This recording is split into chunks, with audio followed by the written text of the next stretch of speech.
पाहुण्यांनी आपल्याला त्यांचं मत व्यक्त केलं तर आपण त्यावर प्रतिक्रिया व्यक्त करूया। सर्वप्रथम आपली प्रतिक्रिया व्यक्त करण्यासाठी मी सादर आमंत्रित करते कल्याणीला।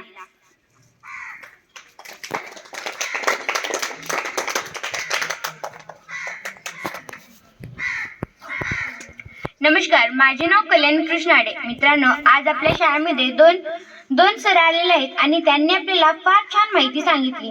त्यांची जी आधारवेल फाउंडेशन आहे त्यांच्याविषयी त्यांनी आपल्याला माहिती सांगितली की कसं त्याच्यामध्ये कशी प्रेरणा आली आणि त्यांनी कसं मग त्याचं फाउंडेशनमध्ये रूपांतर केलं। आणि आम्हाला सर तुम्ही जे काही बोललात ते सर्व काही आवडलं। तुम्ही आज इथे आलात ते पण आम्हाला फार आवडलं। सर, तुम्ही जे काही आमची स्तुती केलात किंवा आमच्या जिल्हा परिषद शाळेविषयी बोललात, उपक्रमाविषयी बोललात, ते आम्हाला सर्व काही आवडलं।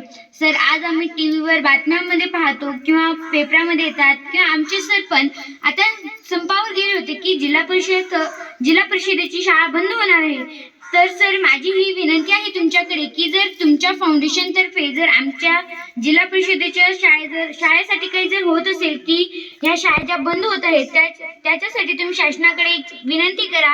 ही माझी खूप मोठी विनंती आहे, कारण की सर जर आज जास्त तर विद्यार्थी जिल्हा परिषद शाळेमध्ये शिकतात। काही वडिलांचे असे मत आहेत की जिल्हा परिषदेच्या पेक्षा इंग्रजी शाळा छान आहेत। सर, ती त्यांचं मत आहे। त्यामुळे आमच्या जिल्हा परिषदेच्या शाळा बंद होत आहेत आणि जे काही गरीब मुलं आहेत त्यांचं शिक्षण थांबत आहे। जर सर तुमच्याकडून काही जर प्रयत्न होत असेल तर तुम्ही शासनाकडे ती विनंती पाठवा। ही आमची सर्वांची खूप मोठी विनंती तुमच्याकडे आहे। आणि सर, आज जे तुम्ही आमच्याकडे इथे आलात त्याच्यासाठी मी तुमचे फार फार आभार व्यक्त करते। आणि सर, आमचे जे आता पुढे कार्यक्रम वेगवेगळे होणार आहेत त्यामध्ये पण तुम्ही नक्कीच या। तुमचं सदैव आमच्या शाळेचे द्वार तुमच्यासाठी उघडे आहेत आणि आमचे सुद्धा। धन्यवाद।